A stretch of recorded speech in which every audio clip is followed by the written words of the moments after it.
I say this all the time. You can have the best marketing program in the world, the best Instagram in the world, the best promotion in the world. But where it matters is at the restaurant. And if you can't deliver on good service, good food, or execution, none of it matters.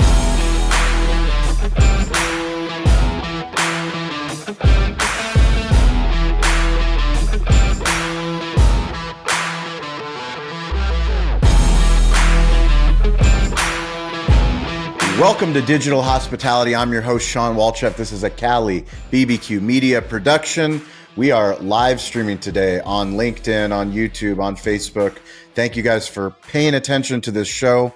We've been doing it for 7 years now, and we had this crazy idea to turn our barbecue restaurants in San Diego into a media company. And now we produce multiple shows, but this is the one that we started with. This is the essence, our deep work, digital hospitality. Every business needs to be digital first, and every business is in the hospitality business, whether they know it or not. I'm really excited today. We have Sergio Pérez. He is the SVP, head of marketing at Emmy Squared Pizza. 29 locations, Detroit style pizza chain. He comes highly recommended from one of our rising tide leaders, Justin Ulrich. Justin became a close friend when he told me he had this crazy idea as a marketer to start a podcast. He asked me as many questions as possible. Hopefully I answered them, but I'm so proud of the work that Justin and his team are doing. But Sergio, he doesn't recommend often, so when he does, you got to come and bring the value, because he said you were an incredible leader and that I had to have you on the show. So welcome. Thank you, Sean. I appreciate you having me to talk all things marketing, Detroit style pizza, Emmy, and big shout out to Justin. To your point, he's the ultimate connector of people passionate about the industry and always looking to find ways to give back and add value to the industry. And so, super pumped to be talking to you today. And no pressure, I guess, from Sean, from Justin. So today's St. Patrick's Day. We're live streaming on St. Patty's Day. We started having a conversation before we hit record, and Sergio was starting to telling me about green pizza and different things that he had tried as a marketer. I said, we got to save this so that the audience can learn, because I think one of our jobs as people in the restaurant space, marketing space, technology space, we try everything, and some things work and a lot of things don't. So let's start with St. Patrick's Day at Emmy Squared Pizza during your tenure. Yeah, so I'll say we kept it a little bit low key as it relates to St. Patrick's Day. In the past, the brand has tried everything from St. Patrick's themed cocktails, green beer, a take on an Irish pizza, and the headline is not certainly a relevant holiday for our consumers. And so, for me, the big insight here, if you will, is that which is like stay close to your consumers and not try too hard to fit in or be a part of a conversation. To your point, there's these social holidays that go out every year, and it's like national this, national that. And one of my biggest pet peeves in the industry is when someone says, come celebrate National Fried Chicken Day with us. If that's something people are actually celebrating and marking in their calendars. And so for me, it's about how do you make sure that you stay true to who your audience is? How do you play in the social conversations that are relevant to your brand and the consumer? Because when you don't, you look a little bit off, and consumers clearly and fast identify and call BS when you're trying too hard to be something you're not. And so for us, St. Patrick's, we'll celebrate personally, but not as a brand, just because we haven't seen a whole lot of traction there in previous years. What is restaurant marketing? Yeah, I always define it clearly for operations. So look, our role is to send invitations out to consumers and operations. Hold on. We have one guest. Hey, Are you going to be a guest on the podcast? You got to come and say hi. Okay, come say hello, hi. hello. Hi. Hi, I'm Sergio. What's your name? Mila. Mila, good to see you. That's a great shirt. You're celebrating today? Celebrating St. Patrick's Day. Nice. Okay, go hang out with your Daddy, brother. can I have a snack? Can you have, I don't know. Sergio, can she have a snack? I think the answer is yes, only if it's a healthy snack, though. If it's a healthy snack. Okay, Yeah. healthy snack approved. Yeah. Bye. Thank you for being a guest on today's show.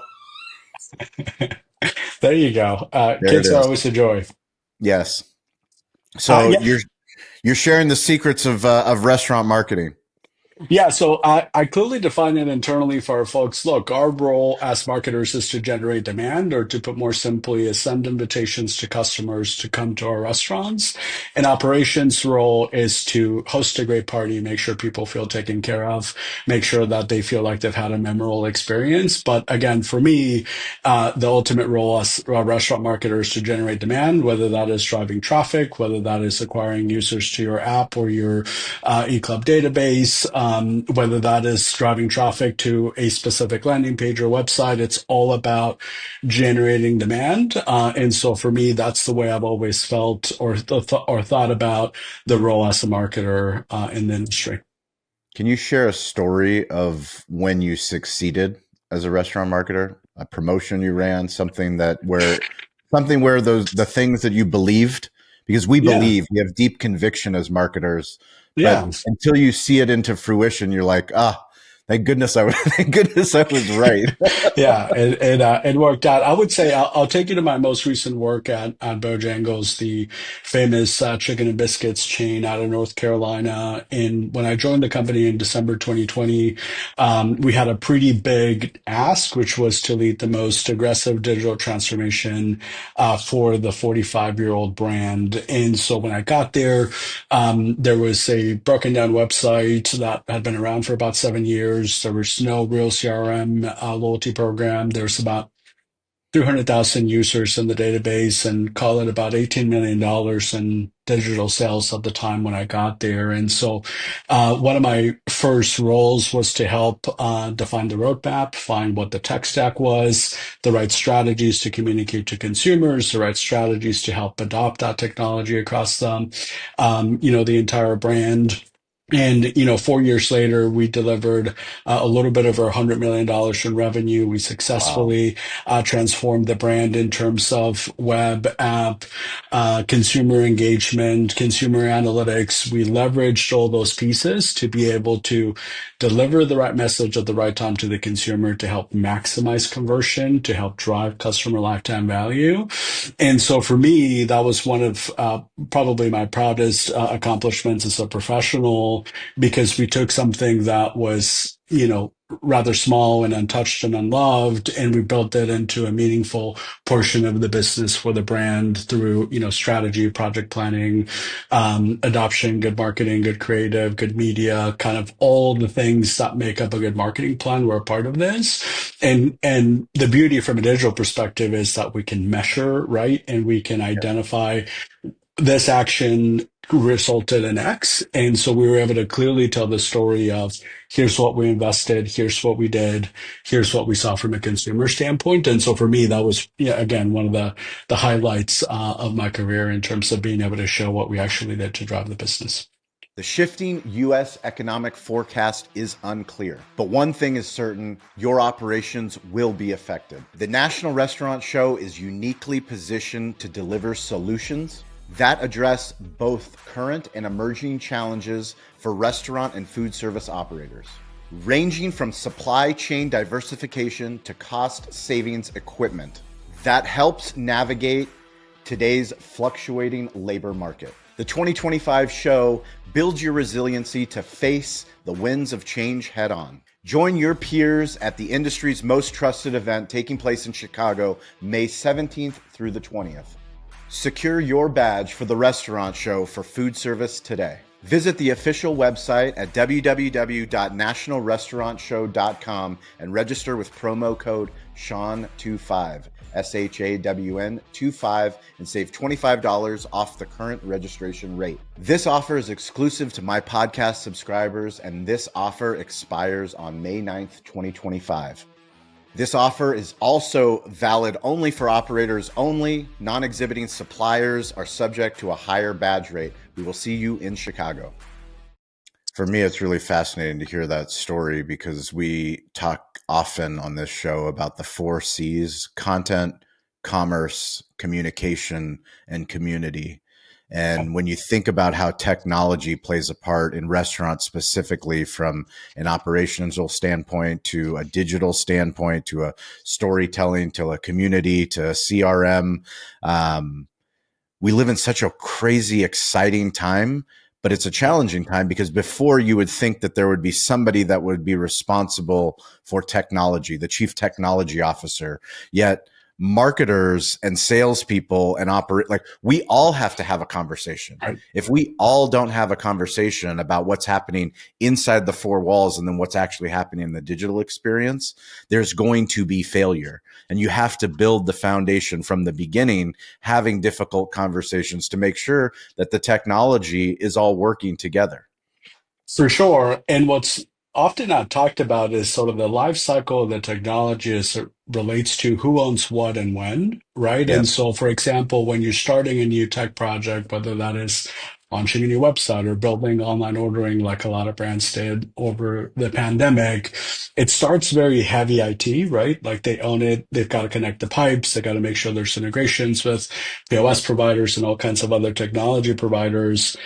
Then it sort of the baton shifts over to marketing, right? To then how do you get this in front of consumers? How do you make sure that they're leveraging it from a user experience Yep. standpoint, creative, touch points, you name it. And then there's sort of the optimization and ongoing support from an ops perspective to make sure that they can actually, from an employee perspective, know how to use the new technology, that they're, able to effectively execute there. And so it's not just about organizing and having a strong foundation, but also identifying when do you start and when do you stop, and who Yeah. owns what through that process. Because it, based on the life cycle of the technology, it might require a different skill set or ownership group, from a team standpoint. Can you share the story of Emmy Squared Pizza?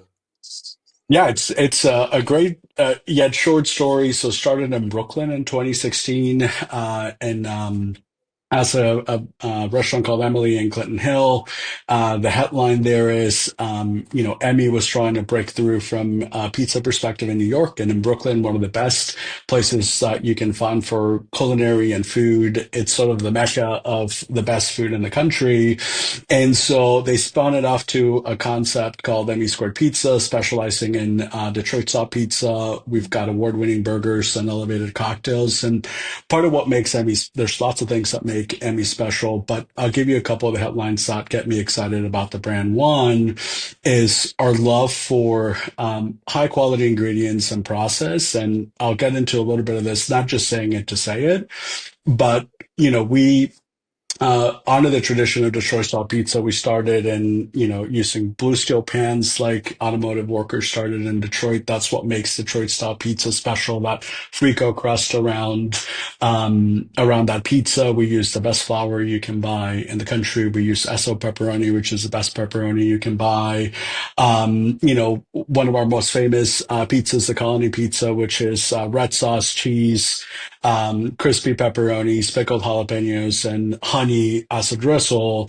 We could take a shortcut of like buying jalapenos and, from a can and put them in a pizza. We actually dice jalapenos every day. We brine them and pickle them every day. And so we believe that that extra love, that extra elbow grease, if you will, gives the food a better taste and just an overall larger or better quality. Our burgers are, again, award winning. Everything from the Today Show to USA Today and Eater, Infatuation have rated our burger one of the best in the country. And then we have, again, a relaxed atmosphere. With our, elevated cocktails, everything, we make some of our syrups in house every day. And so again, our commitment to quality remains quite high. Another thing that's interesting and great about Emmy is the local component of our brand. Every restaurant is different. We don't take sort of a template of what a restaurant should look like. We usually operate and take over second generation spaces, and we make them feel part of the community. So if you Mhm. go to Brooklyn, that restaurant will be very different than it will be here in Charlotte. That will be very different in LA. And that is because we want to make sure that we are, again, part of a community. We're seen seen as a neighborhood restaurant, not a chain. And so one of our founding sort of spirits is we want to be an anti-chain chain where you feel like you're at a neighborhood spot. That, of course, is supported by a restaurant support center, but we want to make sure that consumers feel that from a food, hospitality, and experience standpoint, where your neighborhood spot almost like a modern version of Cheers, where like people know your name, you can come in whether it's for a date, for just a quick lunch, or special occasion. And so again, I would encapsulate Emmy Squared Pizza by out of this world foods, best in class service, and then great local community aspect to how we do business. Are all the stores company owned or are any of them franchised? All company owned. We've got a few licensing agreements, but majority of them are company owned.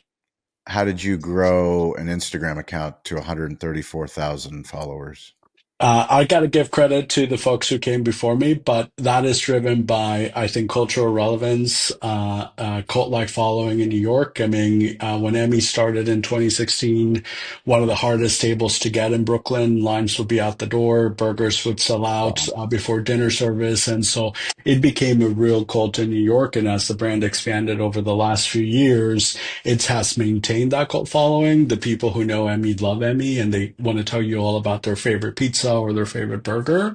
And so again, I think cultural relevance, cult-like following, great food and great service lead to folks wanting to be, follow the brand from a social standpoint. What are the advantages and disadvantages being 29 locations and having one Instagram account as opposed to one in every market? Yeah. It is the number one question I get from GMs every time I talk to GMs. And look, I think the Because you're advantage. not running enough promotions in their local market. Right. Yeah. That always It becomes the makes sense. conversation. But, here's what I usually tell our folks. I think I'll start with the advantages. I'll move to the disadvantages and sort of our perspective as it relates to Emmy. I think the advantage is you're able to tell a more consistent brand story across the footprint. It allows you to punch above your weight and look bigger than you are from a partnership perspective. You're able to leverage that swagger in a more broad-based spectrum, which is great. The disadvantage is that it limits your ability to tell more local stories that are critical to the Emmy story. But the overarching challenge, as you know, and a lot of the folks who are listening to this, is growing a meaningful social following takes time, takes energy, takes investment, it takes infrastructure. And the way to really do it right is you need to have sort of folks on the ground and boots on the ground that can capture local stories that are of high quality and product. And, at Emmy, we want to make sure that our GMs or operators are focused on running great restaurants, not being social media stars or influencers or trying to distract from the day-to-day of running a restaurant. And so for me is the challenge is how do we bridge the gap between having a national presence, if you will, or a large footprint um, scale, but also telling the stories of our people in our neighborhoods and how we're solving for that is, influencers mostly and making sure that we are working with them at a local level to tell those stories. And then the stuff that rises to the top, we can talk about it from a national standpoint. But yeah, I mean, if you want to do local right, you just need to have the right infrastructure to do it. And for us, we think influencers is a good way to sort of bridge the gap between the national and the local. And how are you engaging local influencers? Yeah, so I'll give you the corporate answer, which is we have an agency that helps manage that and curate that Sweet. for us. And Yep. so, but, we also have, I would say on a daily basis, anywhere between 10 to 15 influencers that reach out to us directly and say, hey, we love Emmy or we want to, collab with you. What's also very interesting is we get a lot of influencers from abroad. So, when people come to visit New York, Emmy is a destination for them because of the accolades around the food. And so we do get a lot of interesting influencers from abroad that want to cover Emmy, as part of their trip to New York, which has been interesting. So I heard you recently on a podcast talking about chief marketing officers needing to get out of the corporate office and spend more time inside of restaurants. Number one, why is that important? But what are the benefits that aren't obvious? Yeah, look, I think it's easy to look at a P&L or look at a deck or look at a dashboard and make assumptions about the business in terms of trends or what's happening from KPI perspective, but nothing beats the ability to talk to a consumer, understand who walks in, how are they experiencing the brand, what are the conversations like in the dining room? What kind of energy do you have in the dining room? And so, from a consumer perspective, I think it keeps you honest, and it's a bit of a moment of reflection to make sure that what you think you're delivering on is actually happening at the restaurant level. The thing that might not be as obvious just because of the relationship between marketing and operations is it is great to just see how the restaurants are operating, being sort of boots on the ground and identifying like how does the crew describe the brand? How do they sell the brand? Are the programs that we're putting in place being executed well at the restaurant level? Are the communications clear? Is it easy to follow and turnkey? And so for me, I think the value is getting a sense of the consumer and listening to the voice of the consumer to understanding if you're delivering on what you think you're delivering at a restaurant level. And three, the relationship and the partnership with operations, which is critical. I say this all the time. You can have the best marketing program in the world, the best Instagram in the world, the best promotion in the world. But where it matters is at the restaurant. And if you can't deliver on good service, good food, or execution, none of it matters, right? And so making sure that you are in lockstep from an ops standpoint, I think is critical. And you can get that out of a virtual meeting, looking at a deck or a dashboard, being on the ground makes a huge difference. Can you bring us inside the Emmy Squared Pizza tech stack? Give us Sure. give us some stories, high level, good Yeah, partners. Yeah, we're in a bit of a transitionary period right now, but our current stack is Toast Ordering, which you're quite familiar with. We've been Okay. with them for some time, and they've been a great partner to us. We use Bento Box for our web. We use Constant Contact for our email communications, and that is sort of as far as it goes. We're Yep. transitioning to custom build web and app solution that's powered by a new online ordering provider or a new CRM provider. Those conversations are ongoing, so I can't really get Hmm. into Sure. too much details. But the headline is, pizza more than anything requires a best-in-class stack that allows you to, for a consumer, order quickly without lots of fuss and clicking around. Communications that are very clear to the consumer to know where to click and where to go, and three, make information readily available to consumers. And so we want to make sure that as part of this transformation, we're delivering on those things to maximize our customer lifetime value, to reduce the numbers of days between visits, which is critical to the long-term impact of lifetime value, and that we have better touch points from a consumer standpoint. Little things like abandoned cart email.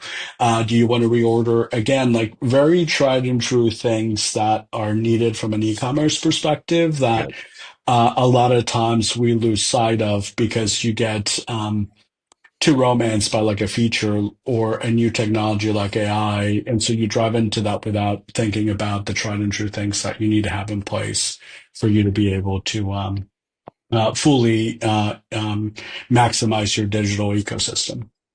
How do you personally use artificial intelligence to be a better marketer? I think from an efficiency standpoint, more task driven versus ideation. There's a lot of things that you can take off your plate, whether it's, through data or small tasks like updating documents. That is how I'm currently leveraging this. A couple of the use cases we're thinking about for Emmy is an AI upsell engine that allows you to recognize what's on your cart and what's your previous order history to make recommendations, AI to be able to navigate people through an ordering experience. I'll give you an example. When you host a group of people, how many times do you go, how much food do I need? Like, what do I need to order? Do I order enough or not enough? The ability to give a prompt to a bot that says, I'm hosting these many people. Here's kind of what I need. Can you make a recommendation? Being able to leverage that, I think is an interesting use case. And then from a customer relationship management perspective, as it relates to guest services. And so if you have a review or some feedback that we can speed our response time and taking care of customers through AI, I think it's a great way to merge the real world and the virtual world because consumers are want answers now, not 48 hours from now. And oftentimes, they call 1-800 number or they go through a laborious survey. Like, how do you help reduce some of that? And so those for me are three interesting use cases to think about. What does digital hospitality mean to you? I would think about this in, I think, a couple ways. I think one, making everybody feel like a known customer, making sure that when you log into an account or you open a digital product, that it notices you and it recognizes you, but based on how you engage and transact. Two is about making sure that we deliver on our brand promise. And what I mean by that is lots of brands use templated apps, templated websites that don't deliver on the essence of who you are. And so a better way to position this is if you were only ordering online and that's the only way people are experiencing your brand, is that the best representation of you? And, oftentimes you open a website, you open an app, and it looks nothing like you, sounds nothing like you. It's just an Mhm. ordering engine.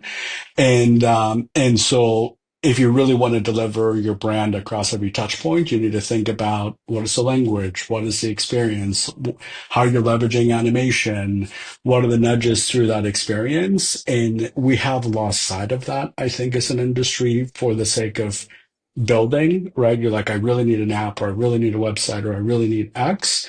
You need to think about how your brand shows up and is it delivering on that brand promise that you make to the customers that come into your restaurant every day. And so anyway, those are the two things that I would think about. It's amazing. If you guys are watching this, please join our live show. We do one every Wednesday, every Friday. It's called Rising Tides Live. You can go to betheshow.media/rising tides to sign up. It's a chance for you to meet our community. We have people from all over the globe that are in marketing, in sales, restaurants, technology. They're storytellers. And more importantly, it's a chance for you to be a part of a live show. So please join us. You can follow me at Sean P. Walchef on Instagram. That's always the quickest way to get in touch with me, or you can connect with me on LinkedIn.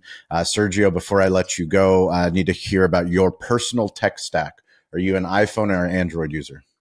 As a good marketer, I would say an Apple user across the board, from computer to iPad to headphones, mouse, and keyboards. If I were an IT person, I think the answer you would get is There Android. you go. And so that's oftentimes how you can tell if someone's a marketer or an IT guy. That's a good distinction. I haven't thought of it that way, but now that you say it, it's very true. What version of iPhone do you have? Newest, you got to stay up the Do you trend, make sure the do you wait camera in is line? right. How do you get the newest? Are you waiting or what? No. I like people, but not enough to sit in a Not line enough to for wait in line? that. Right. So everything's online and yeah, it just gets delivered, which is great. It's painful to transfer to your new phone, but yeah, I try to do it every 2-3 years. Do you prefer phone calls or text messages? Calls every day. I'm a terrible response to text guy. In my mind, I'm like, oh, I've replied to this, and then you're like 2 days later, you forget about it. And so for me, I rather just do a quick call and go from there. Do you leave voicemails? If it's important enough, yes. If it's just like a call me back, I try not to. My favorite is when someone calls you and they say, "Hey, this is Sergio," but you've got the contact save, and it's like, of Yeah. course, I know it's you. How many emails do you get a day? Oof, too many, but I would say 75 to 100 a day is probably right. How many do you enjoy reading? Uh, I would say 20% of that, mostly, if it's an interesting marketing thing or a business related thing I enjoy. I'd rather do that at night, get through a lot of the emails, just, you have more headspace to be mindful and thoughtful about those. But yeah, you get a lot of spam. I'm sure you do from Oh, whether yeah. it's a vendor or your email is out in the ether. And so I try to get back to everybody that makes an effort to reach out for a project or a pitch. But, when you get that many, it's hard to get to everybody. Zoom, Google Meets, or Teams? Personally, Zoom, professionally, we're a Google shop. And so we're Team Google on this end. Okay. How do you listen to music? Been a long time Spotify guy, but recently love the curation at Apple Music. And so Really? if you, I'm a little bit of a history nerd. If you haven't checked out, the King of England has playlist, and he narrates, sort of his thoughts around around this playlist. It's just fascinating content. If you have a minute, I think it's called The King's Room on Apple Music, and Wow. it's just fascinating to hear. He opens with "Could You Be Loved" by Bob Marley, and so it's just a great piece of content. It's about an hour long, and so if you have time, I highly recommend. That's awesome. What's your notification management? How do you deal with Oof. notification? Do not disturb most of the day, or the focus mode. It allows just the important stuff to get through. I like to get, a couple breaks a day to just kind of catch up on the social stuff, but I try to focus from morning to early afternoon, and then around this time, allow the rest of it to come through. Do you listen to podcasts, and which platform do you use?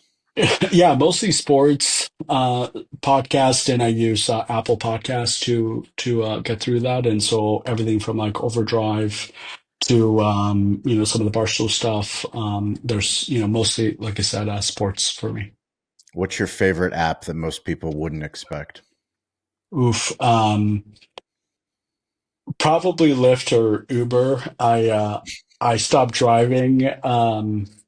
When I left California in 18. And so, I don't know, I probably have 3 to 4,000 trips, on Wow. those apps. And so anyway, everybody thinks or assumes, so you drive, you go everywhere. And I'm like, just Uber or Lyft. And so anyway, that's one for me.